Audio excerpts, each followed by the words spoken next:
It's my opinion that Ahsoka Tano is one of the best written characters in Star Wars. This is certainly surprising since she started out as nothing more than a sassy and somewhat annoying side character accompanying Anakin and Obi-Wan on their Clone Wars adventures.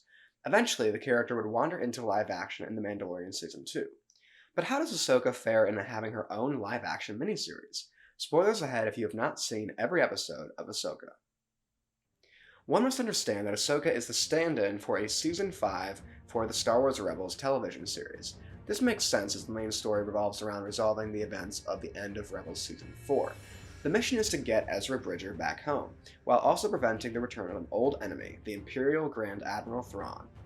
For the story, I would say the show handles it quite well, as it is able to incorporate many other bits of Star Wars lore, like the Dathomir witch magic.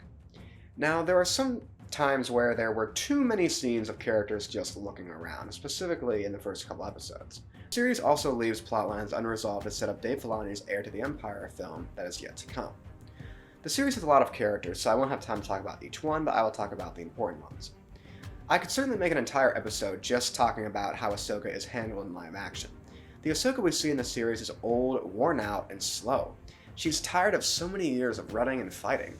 I think she has a good arc in the show though, especially once Anakin gets involved, as she is pushed to have real passion again for everything. It was helpful to see her as a teenager in live action as well, as it allows even us Clone Wars fans to see how screwed up the situation really was.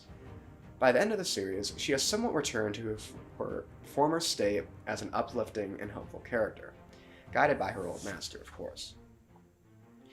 The other characters from Rebels, although I say I liked all of them, I think I'll leave more detailed talks of these characters' live-action portrayals to people who are more versed in Star Wars Rebels. This includes Grand Admiral Thrawn, played by Lars Mikkelsen. I think that Baylan is a good addition to Star Wars. He's not a Jedi, but I can't say he's a Sith either. He's his own thing, a former Jedi who's fallen to dark ideas.